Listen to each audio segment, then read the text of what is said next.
Assalamu alaikum wa rahmatullahi wa barakatuhu. Barkanku da sake dawowa ajinmu na koyon lissafi. Kamar yadda kuke gani, yau muna so mu yi magana akan types of fractions. So muka ɗauke su wannan types ne guda uku na fractions. Type na farko shine proper fraction. Wato proper fraction shine yake of this form a over b, wato general form na fraction kenan, where a is less than b. Wato a proper fraction number na saman nan is less than number na ƙasan nan, wato a is less than b kenan. Ga na examples anan 2 over 3, kun ga 2 bai kai 3 ba, haka 1 over 2, 1 bai kai 2 ba, sannan haka 5 over 9, 5 bai kai 9 ba.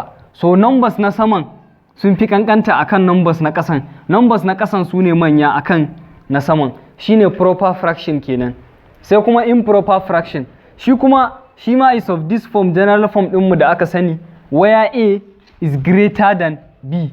Shi kuma improper, wannan number na saman ne ya fi girma akan na ƙasan. Shi wannan na sama ya fi kankanta, shi kuma wannan na sama ya fi girma.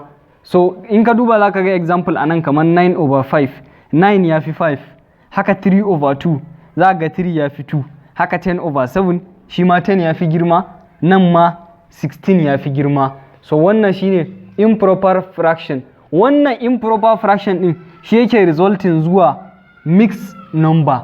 Tunda ya zama improper is improper, kaga ba za a iya barin sa a haka ba. Wannan shi dama is proper, so since it is proper babu ruwanka da shi, daidai ne shi. Shi kuma wannan tunda improper ne dole a nema mishi solution saboda ya zama proper. So ya za a yi shine sai mu canja wannan zuwa mixed number. So shine a subsequent videos namu da za su zo nan gaba za ku ga yadda ake canza improper zuwa mix, sannan kuma yadda ake canza mix back to improper again. So wannan su ne, amma yanzu nan kawai muna dan bayanin types ne kafin nan mu zo wannan. So a next videos namu za mu ga yadda ake canjawa. So bari mu je mix din.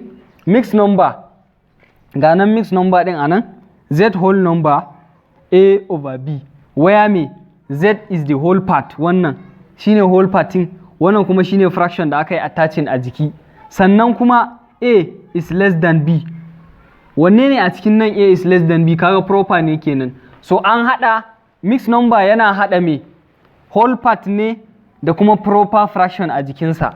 Yana hada whole part da proper fraction a jikinsa. Kamar yadda za ku gani anan 5 whole number 2 over 3. Kaga wannan proper fraction ne a jikinsa. Wannan whole part ɗinka, wannan proper fraction. Shi ma haka wannan whole part ɗinka 1, proper fraction ɗinka gashi nan 1 over 2.